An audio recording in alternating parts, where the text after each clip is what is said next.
Terima kasih Anda masih di sini sore. Pemirsa, seorang murid berpakaian SD asal Papua menangis saat pulang sekolah. Ternyata dirinya menangis karena pensil yang digunakan patah. Sudah datang.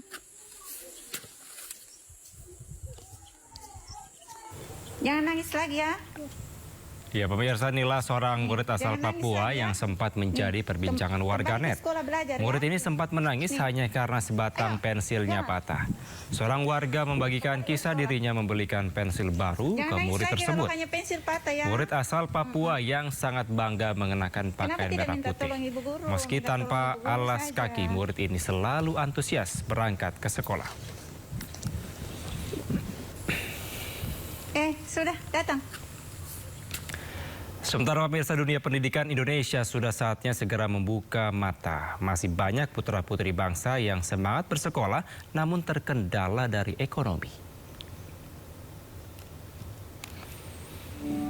Inilah tangisan histeris seorang ibu setelah putrinya meninggal dunia di jalan di kawasan Kendari, Sulawesi Tenggara.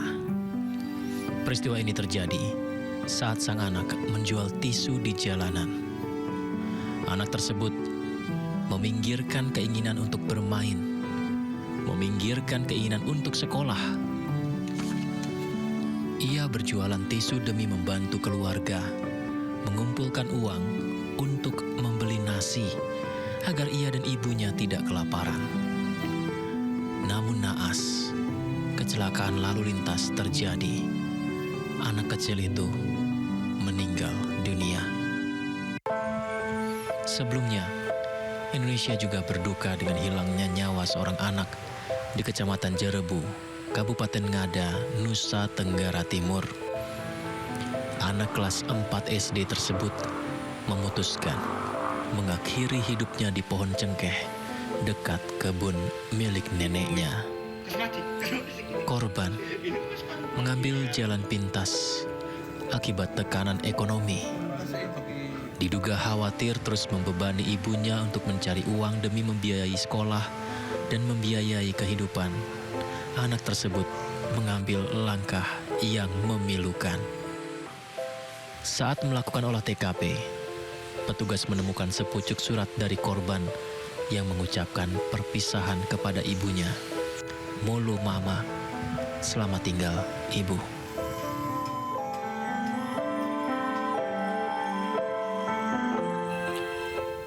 Ya, tak ingin peristiwa di Ngada NTT terulang, sejumlah warga membagikan kegiatannya dengan berbagi buku ke anak-anak.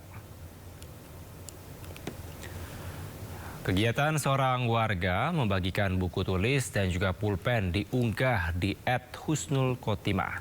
Terlihat sejumlah anak sangat antusias, bahagia mendengar ada pembagian buku gratis.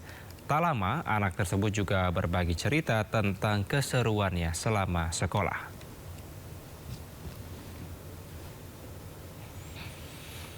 Sementara itu, seorang pengendara motor juga berbagi buku ke anak-anak. Dalam perjalanan, buku-buku itu disimpan dalam kardus di motornya dan berhenti sejenak untuk memberikan buku tulis ke sejumlah anak. Tak disangka pemirsa, banyak sekali anak yang mendatangi dan juga menunggu mendapatkan buku tulis.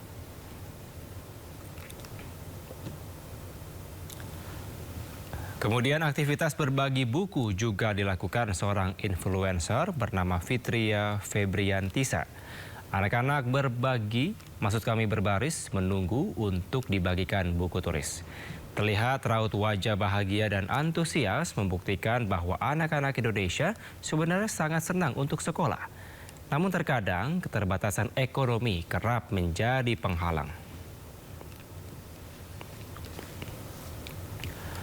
Pemirsa, bayi berusia 1 tahun harus bertahan tinggal dengan keluarganya dengan keterbatasan ekonomi. Bayi tersebut harus rela makan nasi dengan bumbu penyedap saja.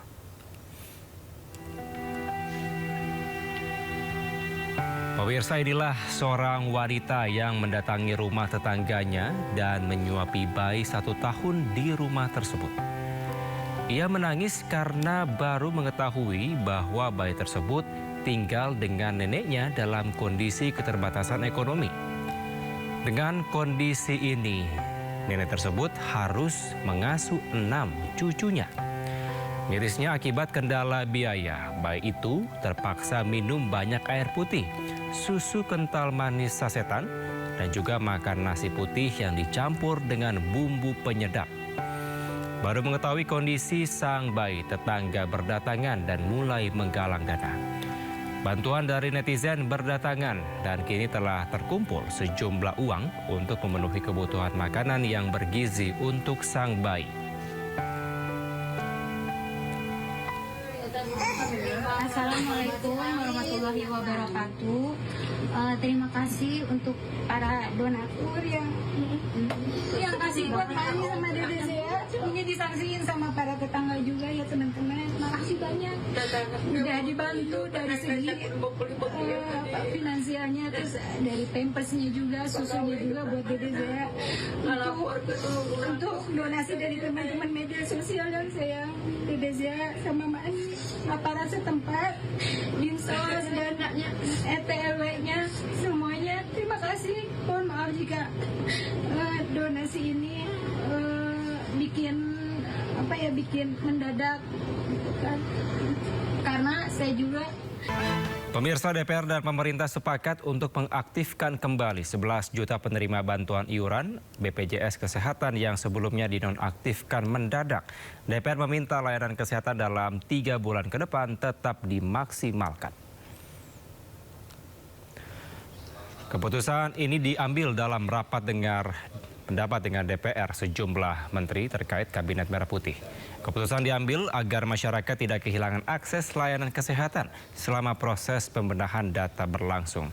Alasannya perlindungan terhadap peserta PBI BPJS Kesehatan harus tetap menjadi prioritas.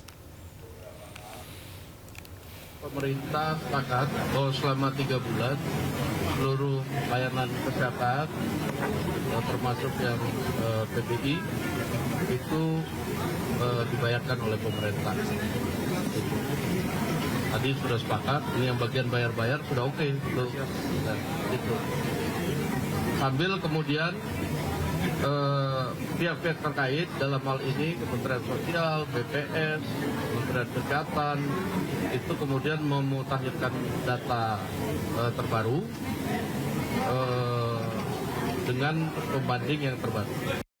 11 juta jadi gimana? Ya bertambah 11 juta, tapi kan 3 bulan. Kemudian ini kan akan dikasih waktu. Kalau habis ya habis, kalau bisa pemutahiran.